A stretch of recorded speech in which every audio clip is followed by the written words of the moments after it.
रोक लोगे, मैं संविधान को मानता हूं, लेकिन इनको कैसे रोकोगे जब ये अपने पैरों पे खड़े हो जाएंगे? इनको कैसे रोकोगे? तो बताओ, पार्लियामेंट में आपकी आवाज गूंजती है नहीं गूंजती है? क्या 543 में नीले पट्टे वाला दिखाई देता है नहीं दिखाई देता है? ये कार्यक्रम कहां होना था? रामलीला मैदान में। और रामलीला मैदान सिर्फ मैदान नहीं है, वो मिट्टी है जिस मिट्टी में बाबा साहब अम्बेडकर के आंसू टपके थे, हमारे रहबर के आंसू टपके थे। हमसे जगह छीनी जा सकती है, लेकिन दिलों से हमको नहीं निकाला जा सकता। नौजवानों की शक्ल में मुझे बाबा साहब अम्बेडकर के नीले बाज नजर आ रहे हैं। इन बाजों की अगर निगाह सत्ता की तरफ मुड़ जाए तो वो दिन दूर नहीं है कि लखनऊ के 5 कालिदास मार्ग में एक अम्बेडकरवादी, एक बहुजनवादी, एक संविधानवादी आपका मुख्यमंत्री बनकर बैठेगा। पुलिस को इतनी शक्ति दी जाएगी कि किसी गुंडे की हिम्मत नहीं होगी बहन बेटे की तरफ आंख उठाने। और अगर उठाएगा, अगर कोई गुंडा उठाएगा तो आज की पुलिस तो 1 गोली मारती है, 2 गोली मार के उसको जो है पूरी जिंदगी के लिए इस लायक नहीं छोड़ेंगे कि वो किसी बहन बेटी की तरफ आंख उठा के देखने का काम करे। याद रखो, जुर्म जाति जब बढ़ जाएगी तो जनता उसको उखाड़ फेंकेगी। वही समय आ गया है, यहां से वहां तक ये नीला समंदर इस बात का ऐलान कर रहा है। आगरा में खड़े होकर ये राजधानी है, आगरा कमजोरों की राजधानी है या नहीं है? राजधानी बताओ, जोर से बताओ, है या नहीं है? वो जो वहां उस पीली बिल्डिंग पे खड़े हुए हाथ हिला रहे हैं, झंडा लहरा रहे हैं, उन सबसे एक बात कहना चाहता हूं। एक बार आजाद समाज पार्टी को मौका दो, आंख में आंसू नहीं आने दूंगा, विश्वास दिलाने कहना चाहता हूं। जय भीम, जय भीम, जय भारत, जय भीम। कहां तक आ रही है आवाज? जरा हाथ उठा के बताना। और आप लोग कहां चढ़े हो वहां इतने ऊपर? अपना ख्याल रखना, कहां चढ़ गए इतने ऊपर? प्यारे साथियों, आज आगरा की इस ऐतिहासिक धरती पे जिस तरह का प्यार, जिस तरह का आशीर्वाद, जिस तरह का जमावड़ा आप लोगों ने इतने बड़े पैमाने पे आज इस आगरा के कार्यक्रम को सफल बनाने के लिए किया है, मैं आपका दिल की गहराइयों से बहुत बहुत धन्यवाद करता हूं। प्यारे साथियों, मैं अपनी बात को शुरू करने से पहले बहुजन समाज में जन्मे सभी संतों, गुरुओं और महान पुरुषों को नमन करता हूं। और उनमें भी महामानव तथागत बुद्ध, जिनको पूरी दुनिया में शांति का प्रतीक माना जाता है, जगत गुरु सदगुरु रविदास जी महाराज, जो अंधविश्वास पाखंडवाद को जिन्होंने चूल हिला के रख दी थी, गुरु नानक देव, गुरु वाल्मीकि जी, गुरु घासीदास जी, संत गाडगे जी महाराज, नारायणा गुरु, राष्ट्रपिता ज्योतिबा फूले, मां सावित्रीबाई फूले, जो शिक्षा के नायक हैं, नायिकाएं हैं, मां फातिमा शेख,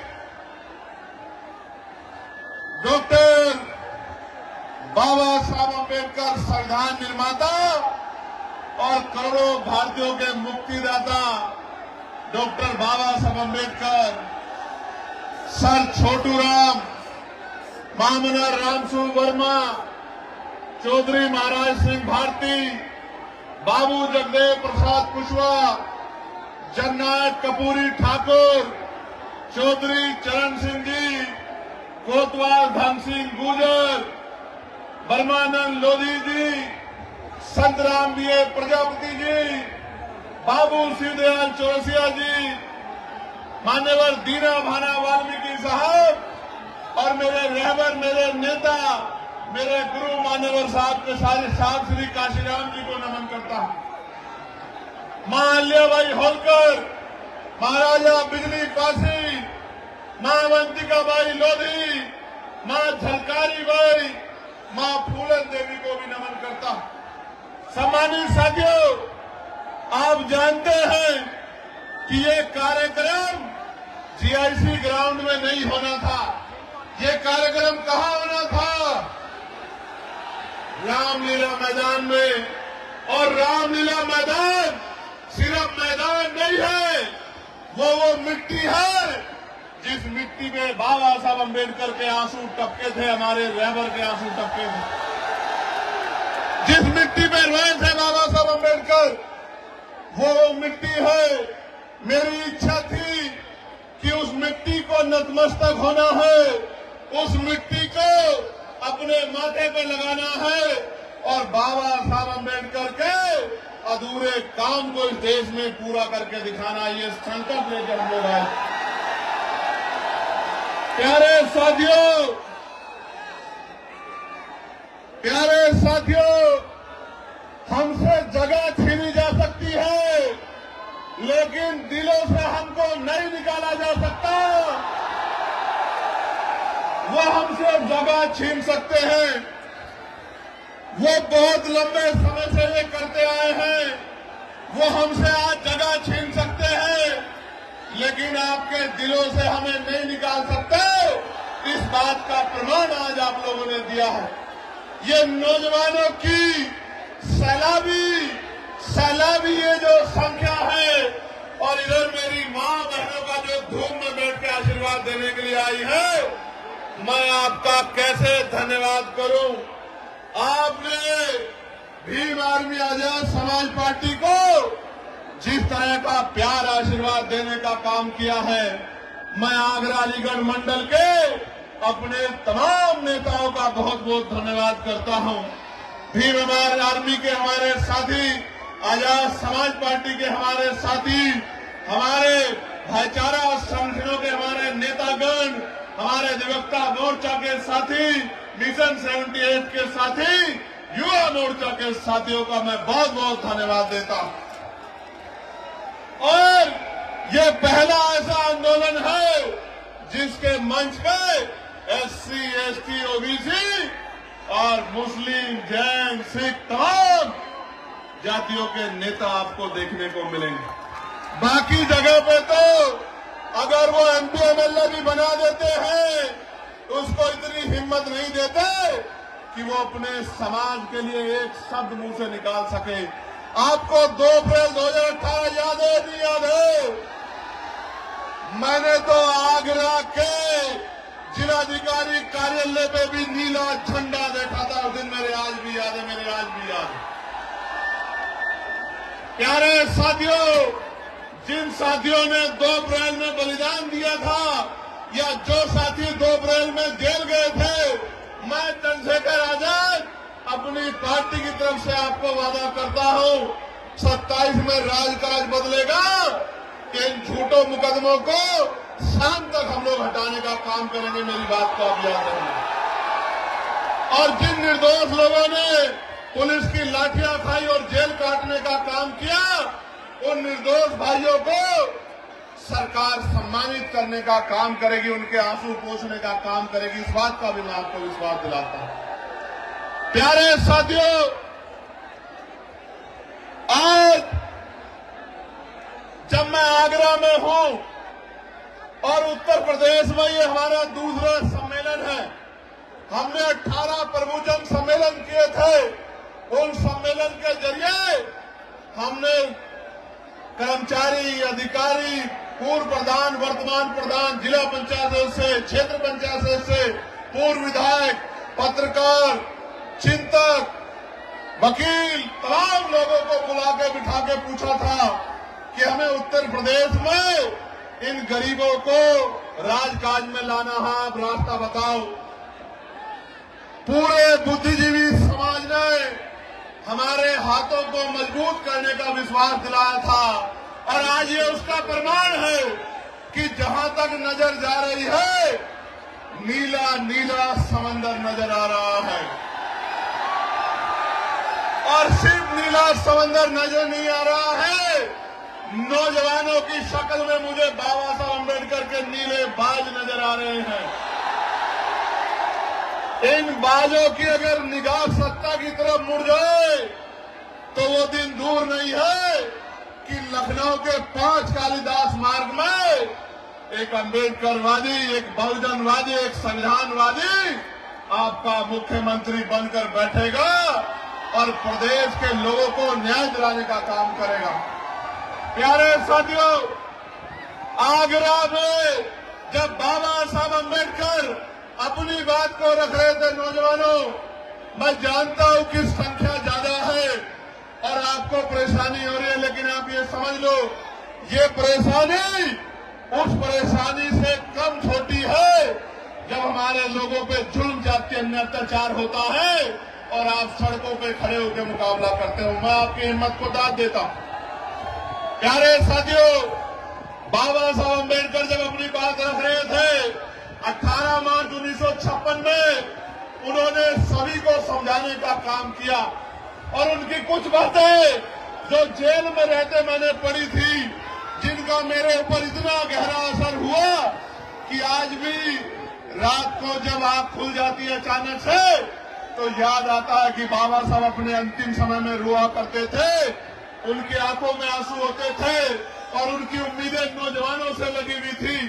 बाबा साहब ने यहाँ कर्मचारियों के बारे में कहा कि कर्मचारियों ने मेरा साथ नहीं दिया, लेकिन मैं धन्यवाद देता हूं कि आज देश के बहुत सारे कर्मचारी अधिकारी अपनी सामाजिक जिम्मेदारी का निर्वहन कर रहे हैं। बाबा साहब ने कर्मचारियों अधिकारियों से कहा कि केवल अपने बारे में मत सोचो, अपनी आमदनी का, अपनी तनख्वाह का 20% पैसा अपने समाज को तरक्की के लिए लगाओ। मैं उन कर्मचारियों का धन्यवाद दूंगा जिन कर्मचारियों ने बाबा साहब की बात को माना और जिन्होंने नहीं माना, मैं उनको आगाह करते हुए कहना चाहता हूं कि आप बाबा साहब का साथ नहीं दे पाए, लेकिन अब बाबा साहब के बच्चे मैदान में हैं। अपने समाज को, इस कमजोर हक वंचित समाज को मुख्य धारा में लाने के लिए आजाद समाज पार्टी का तन मन धन से साथ दो और फिर देखो उत्तर प्रदेश कैसे आगे बढ़ता है। प्यारे साथियों, बाबा साहब ने अंत में अपनी बात को खत्म करते हुए कहा था कि अब मैं बूढ़ा हो चला हूं, बीमार रहता हूं, जब अपने चारों तरफ देखता हूं तो एक भी नौजवान ऐसा नजर नहीं आता जो इस आंदोलन रूपी तंबू का बम्बू बन के इस आंदोलन को आगे बढ़ा सके। बाबा साहब कह रहे थे, मैं ऐसे टेंट की तरह हूं, मैं ऐसे तंबू की तरह हूं, बम्बू की तरह हूं, जिसमें बहुत सारे टेंटों का बोझ है, लेकिन मैं गौरवान्वित हूं कि आज हमारे साथ मैं इस बात को नहीं कह सकता कि मैं अकेला हूं। मेरे हाथों को मजबूत करने के लिए देश, प्रदेश और उत्तर प्रदेश के ताकतवर नेतृत्व मेरे साथ है। हमारे जिले, विधानसभा, बूथ, सेक्टर, लोकसभा, मंडल, प्रदेश के मजबूत नेता मेरे साथ हैं जो लगातार मेरे हाथों को मजबूत कर रहे हैं। प्यारे साथियों, मैं आपको ये कहना चाहता हूं, बाबा साहब ने उस दिन ये कहा था रोते हुए कि एक भी नौजवान दिखाई नहीं देता जो इस आंदोलन को आगे बढ़ा सके। आज मुझे इस मैदान में लाखों नौजवान दिखाई देते हैं जो बाबा साहब की बात को मानने के लिए तैयार है और बाबा साहब की बात को मानने के लिए तैयार नौजवानों, आपकी शक्ति से शासन प्रशासन तो चीजों को समझ ही रहा, लेकिन सरकारों की भी नींद खराब है। वरना आज का कार्यक्रम रामलीला ग्राउंड में होता। मैं यहाँ के प्रशासन का धन्यवाद करना चाहता हूँ कि उन्होंने काफी मदद की है, मगर साथियों आपकी भी जिम्मेदारी है कि आप अपनी लड़ाई को स्वयं लड़े। प्यारे साथियों, हम उत्तर प्रदेश को कैसा प्रदेश बनाना चाहते हैं, मैं उस पर प्रकाश डालना चाहता हूं। ऐसा प्रदेश जहां शिक्षा गरीबों के दायरे में हो, जहां गरीबों को अच्छी से अच्छी शिक्षा मिले। मैं बहुत जिम्मेदारी से आपके बीच में बात रखते कह रहा हूं, 2000 रुपए आपको राशन के मिले ना मिले, 5 किलो राशन मिले ना मिले, लेकिन शिक्षा 1 नंबर की मिलेगी आजाद समाज पार्टी के राज में। ऐसी शिक्षा मिलेगी जो यहाँ के प्राइवेट स्कूल भी देने में भी सक्षम नहीं है, जिसकी महीने की फीस 20,000 रुपए है। मैं संकल्प लेकर कहता हूं कि हम लोग करके दिखाएंगे कि गरीब के बच्चों को ऐसी शिक्षा मिलेगी कि अमीर के बड़े बड़े स्कूल, अमीरों के बड़े बड़े स्कूल में पढ़ने वाले बच्चे भी गरीबों के बच्चों का मुकाबला नहीं कर पाएंगे। आपको 5 किलो राशन मिले ना मिले, लेकिन आपके बच्चे को इतना मजबूत करेंगे कि वो 50,000 रुपए की नौकरी रोजगार करेगा महीने का, और आपकी आंख में आंसू नहीं आने देगा। मेरी बात को आप याद रखना। ऐसी व्यवस्था लागू करेंगे। प्यारे साथियों, ऐसी चिकित्सा व्यवस्था लागू करेंगे कि इलाज की कमी और पैसे की कमी के कारण किसी की जान नहीं जाएगी। जैसे मैंने अपने पिता को खो दिया था, मैं आपको संकल्प करके कहता हूं इस मिट्टी से। प्यारे साथियों, सिर्फ जान ही नहीं जाएगी, न जमीन गिरवी रखनी पड़ेगी, न उधार लेना पड़ेगा। कोई भी बीमारी होगी, 1000 रुपए से कम में आपका इतना अच्छा इलाज होगा कि आप बीमार होकर चले तो जाओगे, लेकिन खुशहाल होकर अपने परिवार के बीच में आओगे। ऐसी व्यवस्था हम लोग करके देंगे उत्तर प्रदेश। प्यारे साथियों, लक्ष्यधार भाषण तो आप 75 साल से सुनते आ रहे हैं। एक हमारे पुराने आंदोलन के अलावा किसी ने गरीबों की सुध लेने का काम नहीं किया जलाध्यक्ष जी। तो मैं ये कहना चाहता हूं कि और कोई करे ना करे, पढ़े लिखे नौजवानों को रोजगार देने का काम आजाद समाज पार्टी 1 साल के अंदर करने का काम करेगी। मेरी बात को आप याद रखें। रोजगार देने का काम, आपके आंसू पोंछने का काम, आपकी जेब को मजबूत करने का काम, आपको सपने पूरे करने का अधिकार आजाद समाज पार्टी आपको 1 साल के अंदर अवसर बना के देगी। प्यारे साथियों, आज कानून व्यवस्था का क्या हाल है? आज कानून व्यवस्था का हाल खराब है। जुल्म जाति अन्याय अत्याचार हो रहा है, बहन बेटियों की इज्जतें लूट रही है। मैं आपको संकल्प करके कहता हूं, अगर कोई अपराधी किसी बच्ची की तरफ आंख उठा लेगा, तो मुख्यमंत्री तो भी कह रहे थे, मैंने मेरठ में भी पूछा था कि हर चौराहे पे यमराज खड़े, यमराज ना खड़े हों, लेकिन पुलिस को इतनी शक्ति दी जाएगी कि किसी गुंडे की हिम्मत नहीं होगी बहन बेटियों की तरफ आंख उठा ले। और अगर उठाएगा, अगर कोई गुंडा उठाएगा, तो आज की पुलिस तो 1 गोली मारती है, 2 गोली मार के उसको जो है पूरी जिंदगी के लिए इस लायक नहीं छोड़ेंगे कि वो किसी बहन बेटी की तरफ आंख उठा के देखने का काम करे। जब मैं ये बात कह रहा हूं, तो मीडिया के लोग मेरी आलोचना करेंगे अपने दफ्तरों में बैठ के कि चंद्रशेखर आजाद कह रहे हैं कि 2 गोली लगवा देंगे। लेकिन मैं कह रहा हूं, बाबा साहब अम्बेडकर ने कानून मंत्री पद से इस्तीफा दे दिया था बहन बेटियों को हक अधिकार दिलाने के लिए। इन बहन बेटियों के सम्मान के लिए 1 नहीं 2 गोली तो उस दरिंदे को लगनी चाहिए जो बहन बेटियों की तरफ आंख उठाने का काम करे। लगनी चाहिए। प्यारे साथियों, आज महंगाई ने कमर तोड़ दी है। मेरे आज भी याद है 2004-05 में सोना 10,000 रुपए हुआ करता था। आज कितना है? 1,54,000 रुपए। 1,15 लाख तो नहीं आए, लेकिन सोना 10,000 से 1,54,000 रुपए हो गया। किसी गरीब के अंदर हिम्मत नहीं बन पा रही है कि वो शादी में सोने की व्यवस्था कर ले। मैं आपको कहना चाहता हूं, ये सोने का दाम ऐसे नहीं बढ़ा। हमारे प्रधानमंत्री जब मुख्यमंत्री हुआ करते थे गुजरात के, तो कहा करते थे कि रुपए की कीमत ऐसे नहीं गिरती है, रुपया गिरता है तो प्रधानमंत्री की साख गिरती है। लेकिन आज रुपया कहां चला गया, प्रधानमंत्री जी को नजर नहीं आता। मैं आपको कहना चाहता हूं, अमीरों की तिजोरियों में जो पैसा भ्रष्टाचार का उठा के रख लिया है, इस भ्रष्टाचार पे ऐसी चोट करेंगे कि इन अमीरों को भ्रष्टाचार का पैसा निकालना पड़ेगा और ये पैसा गरीबों के घरों तक पहुंचेगा। गरीबों के रोटी का व्यवस्था, कपड़े की व्यवस्था, पानी की व्यवस्था, शिक्षा की व्यवस्था और चिकित्सा व्यवस्था इस भ्रष्टाचार के पैसे को अमीरों की तिजोरी से निकाल के गरीबों तक पहुंचाने का काम हम लोग करेंगे। प्यारे साथियों, बाबा साहब ने 1956 में जमीनों की बात की थी। मैं आपके सामने कहना चाहता हूं, पुरानी सरकारों ने जितनी जमीन दी थी गरीबों को, अति पिछड़ों को, दलितों को, चुन चुन के उन जमीनों को छीनने का काम सरकार कर रही है। असामी पट्टे हो या सीलिंग वाले पट्टे या कोई और पट्टे, सारे पट्टों को लगातार पिछड़े मुसलमानों को जो जगह थी छीनने का काम कर रही है। जब सरकार बड़े बड़े हाईवे बना के जमीन एक्वायर कर सकती है तो भूमिहीन मजदूरों को, किसानों को क्यों नहीं जमीन दे सकती? सरकार के पास का कोई जवाब नहीं है। और जिन्होंने 70 साल में घर बना के जो लोग रह रहे हैं, जैसे मथुरा में एक बस्ती को उजाड़ने का काम सरकार करने की बात कर रही है, जहां गरीब, दलित, वाल्मीकि समाज के लोग रह रहे हैं। मैं सरकार को चेताना चाहता हूं, अगर आप गरीबों के घर छीनने का काम करोगे मथुरा में या पूरे प्रदेश में, या उनकी जमीन छीनने का काम करोगे, हम आपकी कुर्सी छीन लेंगे। मेरी बात को याद रखना, ये गरीब आपको सबक सिखाएंगे। प्यारे साथियों, मैंने पार्लियामेंट में एक बिल लेके आया था, मैं निजी क्षेत्रों में आरक्षण का। आपने पढ़ा होगा, सुना होगा कि दलितों को, पिछड़ों को निजी क्षेत्रों में आरक्षण मिलना चाहिए, क्योंकि सरकारी नौकरियां 2% है, प्राइवेट सेक्टर में आरक्षण मिलना चाहिए। बड़ी बहस हुई, कोई कहता है चंद्रशेखर आजाद तो निजी क्षेत्रों में आरक्षण की बात कर रहे। बात नहीं कर रहा हूं, राजकाज बनने दो।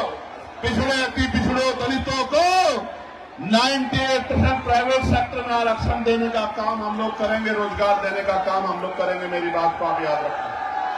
ये प्राइवेट सेक्टर किसी पूंजीपति का नहीं है, ये सरकारी पैसे से बनता है, सरकारी जमीन से बनता है, गरीबों के हक से बनता है।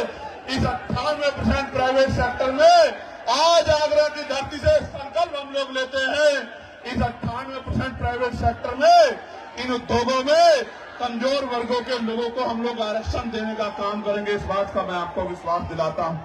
आपको याद होगा, एक पार्टी है जो अपने आप को नारा लगाती है कि हम दलितों, पिछड़ों, मुसलमानों की पार्टी, हम इनका ध्यान रखते हैं। प्रमोशन में रिजर्वेशन का बिल फाड़ने वाली पार्टी कभी दलित, पिछड़े, मुसलमानों की हितैषी नहीं हो सकती। मेरी बात को आप याद रखना।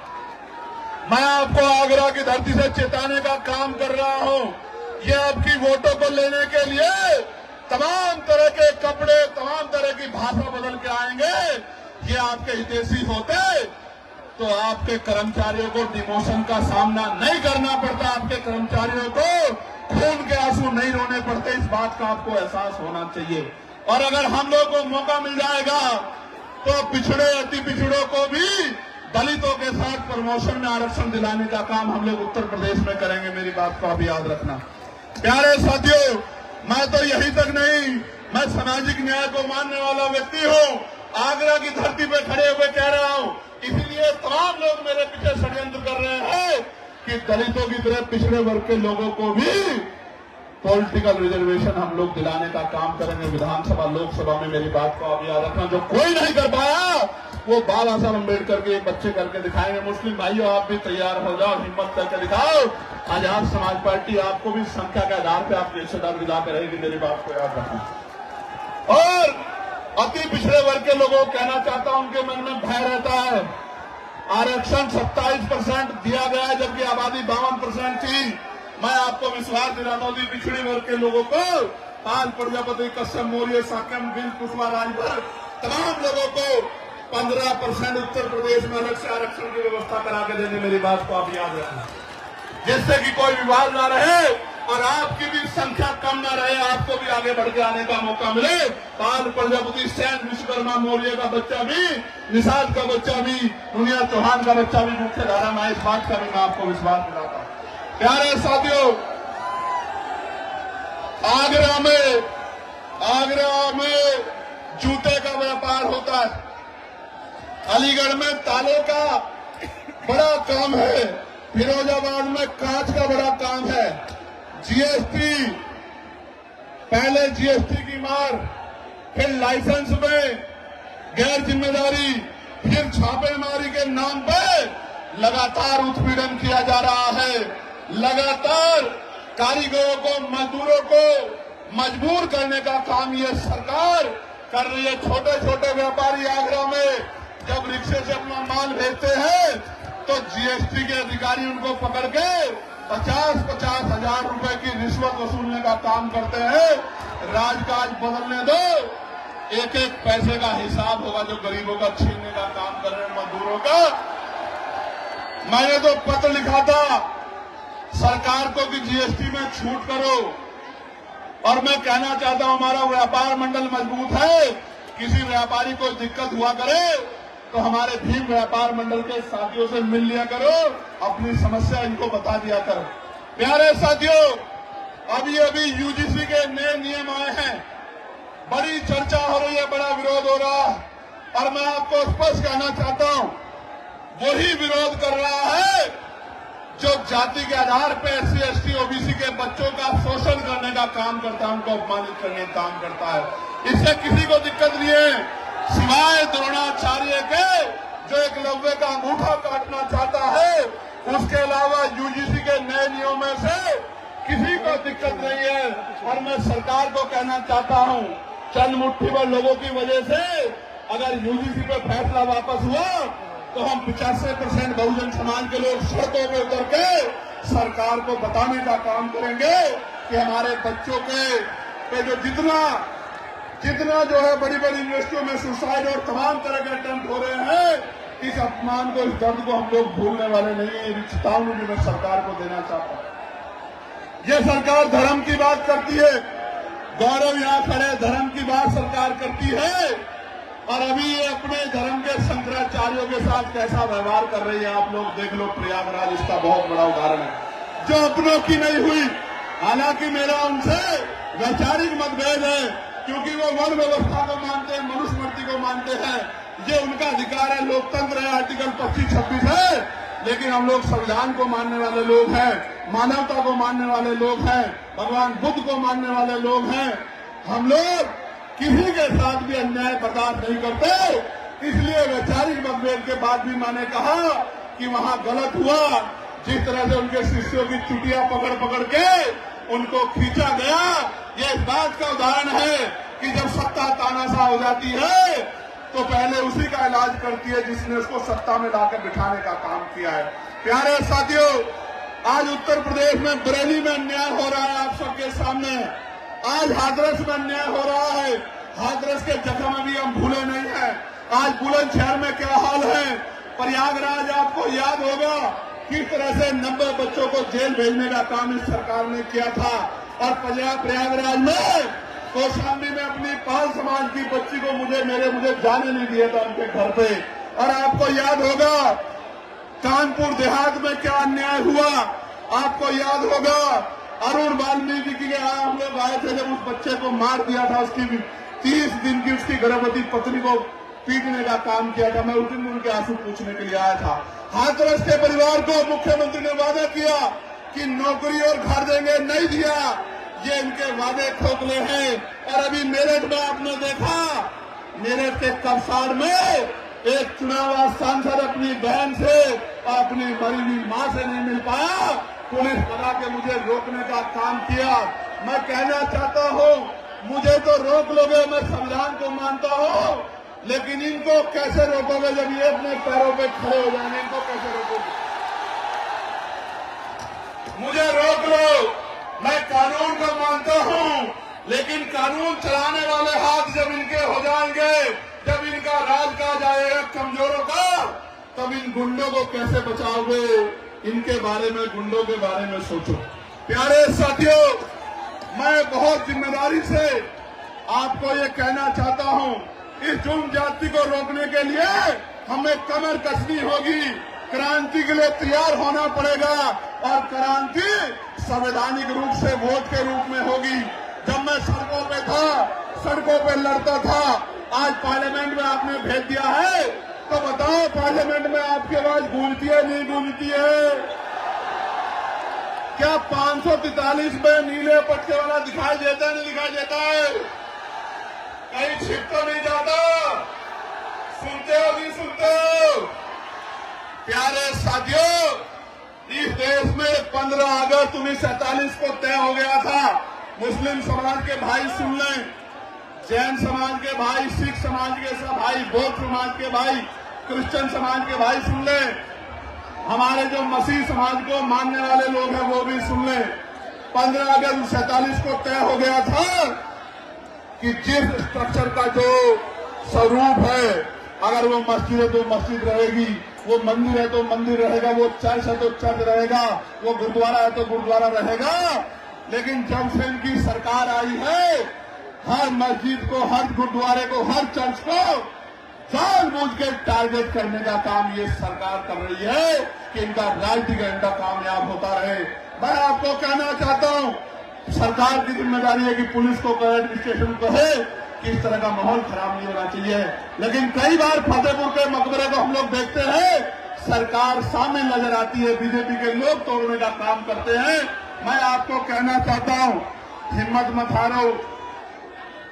जब माहौल खराब करने वाले लोग हैं तो आपका हाथ पकड़ के आपके साथ चलने वाले लोग भी है। मेरी बात को याद रखना। आपने अभी तक कभी इसे ताकत दी, कभी उसे ताकत दी, कभी उसे ताकत दी। एक बार बाबा साहब अम्बेडकर के सच्चे बच्चों को ताकत देके देखो, गुंडागर्दी का माहौल ठंडा हो जाएगा और स्वाभिमान सम्मान के साथ आगे बढ़ने का मौका मिलेगा।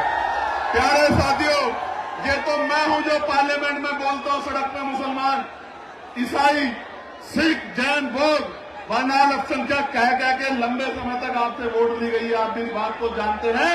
ये तो हिम्मत चंद्रशेखर आजाद के अंदर है कि जो धर्मनिरपेक्ष है, संविधानवादी है, सबके हितों की बात करता है, सबके हितों को आगे बढ़ाने की बात करता है। ना अमीर देखता है, ना गरीब देखता है, ना कमजोर देखता है, ना ताकतवर देखता है। प्यारे साथियों, आप हमारा न्यायप्रिय चरित्र देखना चाहते हो तो सुनो। संभल में जिस जज साहब ने पुलिस पे मुकदमे करने का ऑर्डर दिया, उस जज साहब, माननीय जज साहब को, जिन्होंने निष्पक्ष ऑर्डर किया, निडर होकर ऑर्डर किया, सरकार के सामने न्यायपालिका का सच्चा चरित्र रखा, रातों रात उन जज साहब का ट्रांसफर कर दिया गया। वो सुधीर साहब इसी दलित समाज के बच्चे हैं। इस बात का आप लोगों को गर्व, हमें गर्व है इस बात का कि हमारा चरित्र न्यायप्रिय है। अगर पूरी सरकार भी विरोध में खड़ी है तो हमारी कलम किसी का नुकसान नहीं कर सकती, न्याय देने का काम करेगी। मैं तो यामीन साहब के उन बेबस पिता की तरफ देखता हूं, जिन पिता को उम्मीद थी कि न्याय मिलेगा, आज उनसे न्याय छीना जा रहा है। प्यारे साथियों, याद रखो, जुर्म जाति जब बढ़ जाएगी तो जनता उसको उखाड़ फेंकेगी। वही समय आ गया है। यहां से वहां तक ये नीला समंदर इस बात का ऐलान कर रहा है, आगरा में खड़े होकर, ये राजधानी है, आगरा कमजोरों की राजधानी है या नहीं है? राजधानी बताओ, जोर से बताओ, है या नहीं है?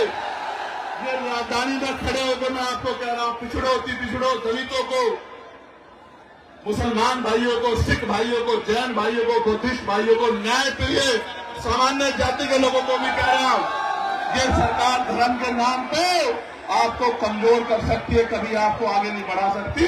ये काम करने का काम भी वही करेगा जिसने बाबा साहब अम्बेडकर के विचारों को अपने अंदर आत्मसात किया हो। बाबा साहब ने कहा था कि जाकर पढ़ना संविधान को, मैंने एक जाति के लिए काम नहीं किया, हर व्यक्ति की आजादी सुनिश्चित की है, उसके अधिकार सुनिश्चित किए हैं। इसलिए जब तक इस सोच का व्यक्ति कुर्सी पर नहीं आएगा, भला नहीं हो सकता। मेरी बात को आप याद रखना। प्यारे साथियों, आज सरकार जुडिशरी को अपने कब्जे में लेना चाहती है, उस पर दबाव बनाना चाहती है, अपने हिसाब से चलाना चाहती है। मैं न्यायपालिका में बैठे जजों से कहना चाहता हूं, माननीय न्यायाधीशों से कहना चाहता हूं, घबराने की जरूरत नहीं है। आपकी रक्षा सुरक्षा के लिए आजाद समाज पार्टी भीम आर्मी खड़ी है। आप निष्पक्ष होकर काम करो। आपके ऊपर उंगली उठेगी तो हम लोग गोली खाने के लिए सबसे आगे खड़े रहेंगे। मेरी बात को आप याद रखें। प्यारे साथियों, अभी एक आदेश आया और वो आदेश है, नीरज साहब, फोन पे आप SC ST को गाली दे दो तो इसको अपराध नहीं माना जाएगा। अगर फोन पे किसी को गाली दी जाए, धमकी दी जाए, अपशब्द कहे जाए, वो अपराध माना जाएगा, लेकिन SC ST को कहा जाएगा तो अपराध नहीं माना जाएगा। आप देखो मौर्य लाल कैसे मजाक उड़ा रहे हैं कमजोरों का। ये लोग देखो, पहले थाने में FIR नहीं होती। मैं एक परिवार से मिला, मेरी बात पे गौर करो नौजवानों। उस परिवार ने मुझसे कहा कि भैया अमीर आदमी सीधे चला जाता है थानाध्यक्ष के ऑफिस में, CO के ऑफिस में, ASP के ऑफिस में, DCP के ऑफिस में, कमिश्नर के ऑफिस में, SSP के ऑफिस में, DM के ऑफिस में, DM के ऑफिस में, SDM के ऑफिस में, तहसीलदार कानूनगो सेक्रेटरी के ऑफिस में। गरीब आदमी बाहर इंतजार करता रहता है कि कब अधिकारी बुलाएंगे, कब उसको न्याय मिलेगा। ये है उत्तर प्रदेश आज का। मैं आपको विश्वास दिलाता हूं, राजकाज बनने दो, अधिकारी आपकी बस्तियों में आगे कैंप लगा के आपकी समस्या को सुना करेंगे और उसका हल किया करेंगे। मेरी बात को याद रखिए। याद है नहीं याद है, मेरी लोकसभा में मैं अधिकारियों को उस गारे में ले गया था, नहीं ले गया था कीचड़ में, इसीलिए लेके गया था कि जाके गरीबों के हाल देखो और आपको पता लगे कि आपके लिए मखमली सड़कें और गरीब कीचड़ में रहते हैं, 2-2 फुट कीचड़ में। आज भी आप कमजोर वर्गों की बस्ती में जाओ, मोटरसाइकिल के अलावा 4 फुट की गाड़ी नहीं घुस सकती। ऐसे हाल गरीबों की बस्तियों के बने हैं। कीचड़, गंदगी, सफाई की व्यवस्था नहीं है।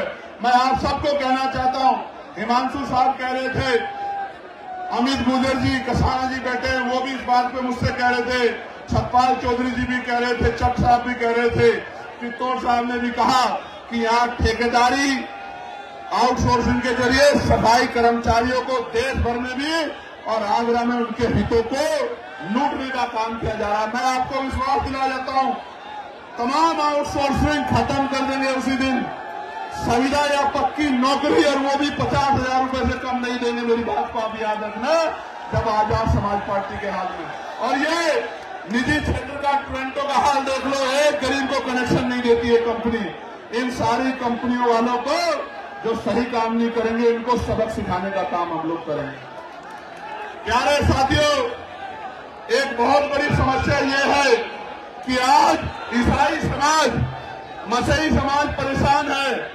चर्च में अपनी उपासना पूजा नहीं कर पा रहा है, अपनी प्रार्थना नहीं कर पा रहा है। कोई भी आता है उनके साथ मारपीट करने लगता है, उनको भगाने लगता है, उल्टा पुलिस भी उनको मुकदमे कर देती है। मैं मसीही समाज को कहना चाहता हूं, मैं चंद्रशेखर कह रहा हूं, अगर कहीं आपके चर्चों पे हमला होगा या आपको अपमानित करने का काम किया जाएगा तो आजाद समाज पार्टी भीम आरती सीना तान के आपकी लड़ाई लड़ने का काम करेगी। आप अकेला मत समझना खुद को, बिल्कुल अकेला मत समझना। ऐसे ही मैं सिख भाइयों को, मुसलमान भाइयों को भी कहना चाहता हूं कि आप भी मन पक्का कर लो, आप भी आजाद समाज पार्टी के साथ खड़े हो जाओ। आने वाले 10-15 दिन में वैसे भी माहौल उत्तर प्रदेश का बदलने वाला है। मेरी बात को आप याद रखना, आने वाले 15 दिन में देख लेना, उत्तर प्रदेश का माहौल बदलने वाला है।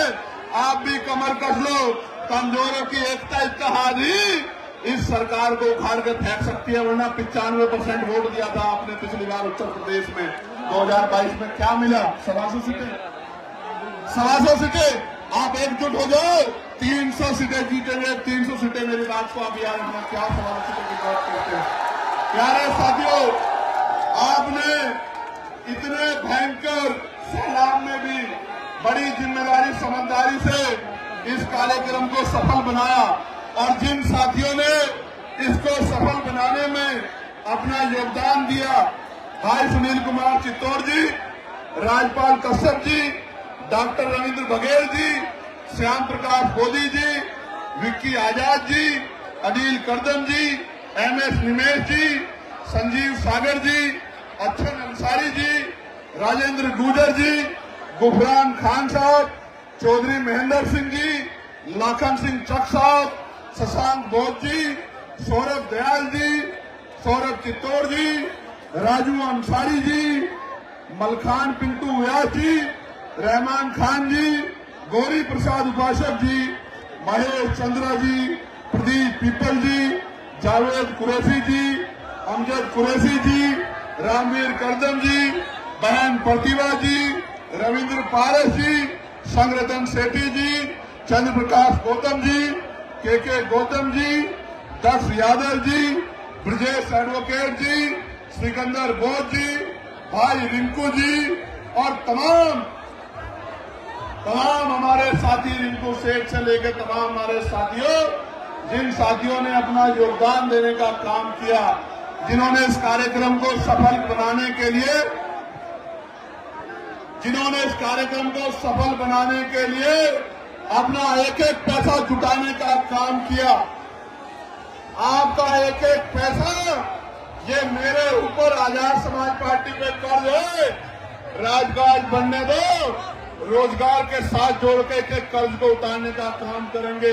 भाई सानू जी का भी, पुलिस के भाइयों का भी, बहुजन मीडिया का भी, मेन स्ट्रीम मीडिया के साथियों का भी जो आज यहाँ पहुंचे हैं, और ये जो हमारे नौजवान पत्रकार जो कई दिनों से लगातार ग्राउंड बदलने के बाद जिन्होंने सूचना का आदान प्रदान किया, मैं दिल से धन्यवाद करता हूं आप सब लोगों का, आपके चैनल्स का, आपकी हिम्मत का, आपके निस्वार्थ भाव का मैं आपका बहुत धन्यवाद करता हूं। और अवसर मिलने पे आपको आगे बढ़ाने में भी कोई कमी हम लोग नहीं छोड़ेंगे, इस बात का भी मैं आपको विश्वास दिलाता हूं। सारी बहनों का, तमाम यहाँ पहुंचे साथियों का, नौजवानों का, उन्हें शासन प्रशासन के भाइयों का, और वो जो वहां बाबा साहब का झंडा लहरा रहे हैं,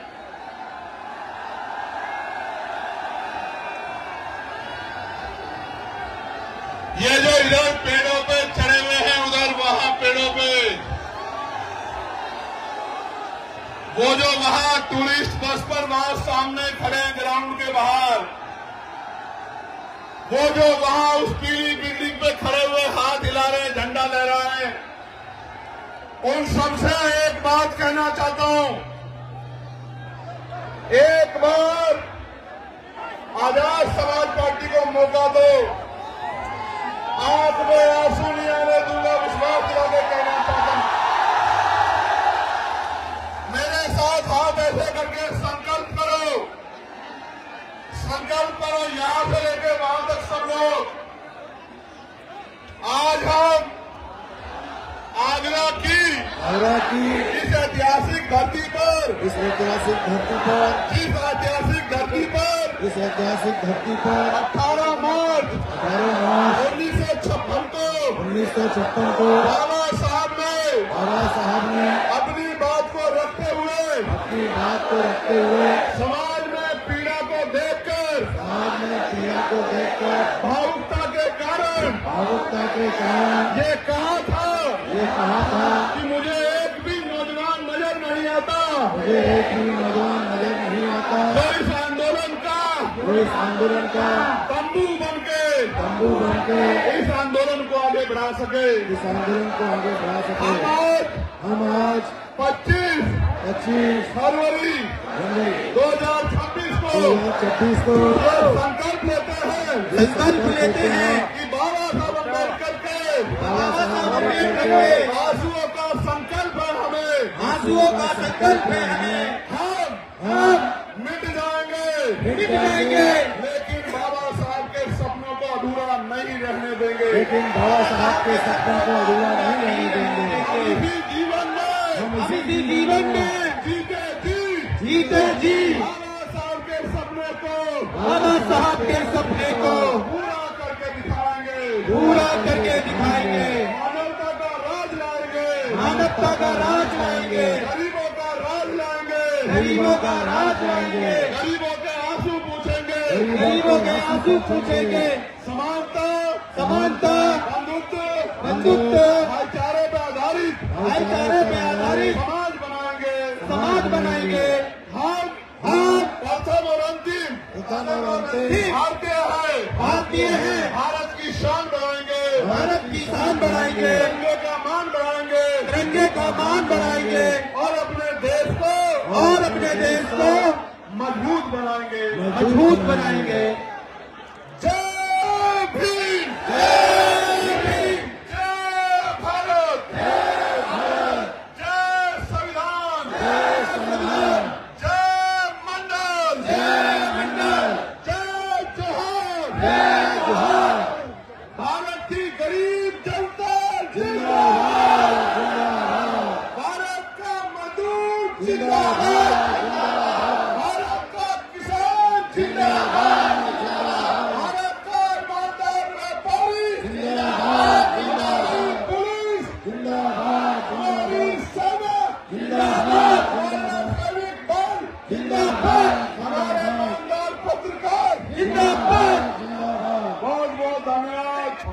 बेटियों का सम्मान हो और देश सोने की